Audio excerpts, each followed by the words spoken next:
Alappuzha beach വാർഡിലെ LDF സ്ഥാനാർത്ഥി ഷീന സജി തികഞ്ഞ ആത്മവിശ്വാസത്തോടുകൂടിയാണ് പ്രചരണ രംഗത്ത് ഇറങ്ങിയിട്ടുള്ളത്.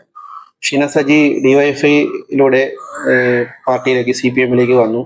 ഇന്ന് മത്സ്യത്തൊഴിലാളി യൂണിയന്റെ സംസ്ഥാന കമ്മിറ്റിയിലും CITU തൊഴിലാളി പ്രസ്ഥാനത്തിന്റെ നേതൃനിരയൊക്കെ പ്രവർത്തിക്കുന്ന ആളാണ് ഷീന തികച്ചും പൂർണ്ണമായും മത്സ്യത്തൊഴിലാളി മേഖലയെ ശ്രദ്ധിച്ചുകൊണ്ട് പൊതുപ്രവർത്തനം നടത്തുന്ന ഒരു വ്യക്തിയാണ്.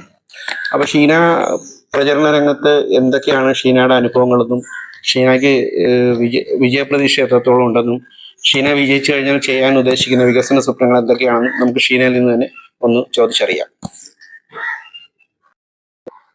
ഈ വരുന്ന തദ്ദേശഭരണ തെരഞ്ഞെടുപ്പിൽ ആലപ്പുഴ മുനിസിപ്പാലിറ്റി ബീച്ച് വാർഡ് ഇടതുപക്ഷ ജനാധിപത്യ മുന്നണി സ്ഥാനാർത്ഥിയെ മത്സരിക്കുന്ന ഷീന സജി എന്ന ഞാൻ അരിവാൾ ചുറ്റിക നക്ഷത്ര അടയാളത്തിൽ നിങ്ങളുടെ ഏവരുടെയും സമ്മതിദാനാവകാശം രേഖപ്പെടുത്തണമെന്ന് ഈ വരുന്ന 5 വർഷക്കാലം ദേശത്ത് നേരിടുന്ന പ്രശ്നങ്ങൾ തെരഞ്ഞെടുപ്പുമായിട്ട് ബന്ധപ്പെട്ട് വാർഡിൽ ഇറങ്ങിയപ്പോൾ വളരെ ജനകീയമായി എന്നെ എല്ലാവരും പിന്തുണയ്ക്കുന്നുണ്ട്. നല്ല രീതിയിൽ സാധാരണക്കാര് തിങ്ങിപ്പാർക്കുന്ന ഒരു പ്രദേശം എന്ന നിലയിൽ ഞാനും ഒരു സാധാരണക്കാരി ആയതുകൊണ്ട് തന്നെ ഇരു കൈകളും നീട്ടിയാണ് അവരെന്നെ സ്വീകരിക്കുന്നത്. തികച്ചും ജനകീയമായ ഒരു നിലപാടാണ് ആലപ്പുഴ മുനിസിപ്പാലിറ്റി കഴിഞ്ഞ 5 വർഷക്കാലം സ്വീകരിച്ചത്. അതിന്റെ പ്രതിഫലനം എല്ലാ മേഖലകളിലും എനിക്ക് കിട്ടുന്നുണ്ട്. പ്രത്യേകിച്ച് തീരദേശ മേഖലയിൽ നിരന്തരം ഇടപെടുന്ന ഒരു വ്യക്തി എന്ന നിലയിൽ അത്തരത്തിലുള്ള ഒരു കാഴ്ചപ്പാട് ജനങ്ങൾക്ക് എന്നോടുണ്ട്. അവർക്ക് എന്നിൽ ഒരു പ്രതീക്ഷയുണ്ട്. ആ പ്രതീക്ഷ ഉയർത്തിക്കൊണ്ടുവരാനുള്ള എല്ലാ കാര്യങ്ങളും വാർഡിൽ ചെയ്യാൻ ഞാൻ സന്നദ്ധയാണ്. ബീച്ച് വാർഡ് തികച്ചും പ്രധാനമായും നമ്മൾ കണ്ടുവരുന്നത് വെള്ളക്കെട്ടാണ്.